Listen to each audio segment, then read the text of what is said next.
President Obama is back down the street at the White House, but only after taking a very visible family vacation to Martha's Vineyard last week. Some on cable news still breaking down every family outing and round of golf. And Billy Kenber, who is spending a few months here at the Post on loan from the Times of London, has been thinking about how coverage of the president is different than reporting on political figures back home in the UK. Joins us to discuss that. Good to see you, Billy. Welcome to the Post. Nice to be here. We think about coverage in the UK, I do anyway, is very intense, the paparazzi, the tabloids, but your view is actually that in a way it's more intense here. I think that view is very true of the sort of day-to-day business of politics when people are in Westminster and in London. There's a slightly curious difference in Britain. When a politician goes on holiday, it's very rare for journalists to follow. They tend to do a photo opportunity at the beginning, and that's basically it, unless there are kind of very large breaking world events, in which case there might be a statement or two. What we don't have is what we have here, and which I experienced in the last week, which is this phenomenon of a pool of journalists who go everywhere the president goes, whether that be, as it usually was, a golf course or a beach or a restaurant. And they're always ensure they're on hand. Traipsing around without much to do, much news to cover. With almost nothing to do, yeah. So, you can literally go, as I did, entire days where you never catch sight of the president. You get periodic updates from a White House official about what he's supposedly doing, and there's no way of verifying that. He's normally on a golf course, and you're sitting in a hot van in a car park outside.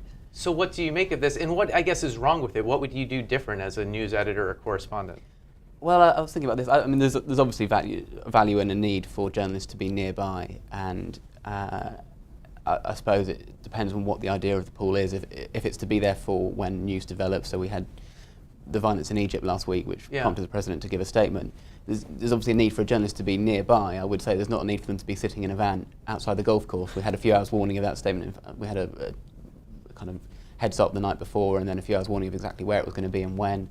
And you clearly don't need to be in very, very close proximity at all times for that sort of thing. The other side of it is whether you're keeping tabs on what he's up to and who he's meeting. But when you go an entire day without seeing him and you're entirely reliant on what the officials are saying he's doing, it slightly makes a mockery of that. You make this point in the story, which I think is interesting, that the U.S. president, in a way, fills what's done by two groups in the U.K. He kind of plays the part of the royal family and the prime minister all in one office. Mm-hmm. Partly it's that the presidency is much more glamorous than being prime minister of Britain, and partly it's that the sort of 24/7 media culture is even more pronounced here, where you have so many more rolling cable networks and all that sort of thing. But I think the Obamas are much more of celebrities than David Cameron and his family, and I think I made the point in there that we have the royal family who don't have a role in the day-to-day business of government, but certainly have a role in filling the news pages with celebrity-style stories. You sometimes hear people say that the royal family is actually a bigger deal in the U.S. than in the UK. Yeah. Is that a real thing or kind of hyperbole? I actually think it might be true. Certainly with the royal baby, the excitement here was more than in the UK.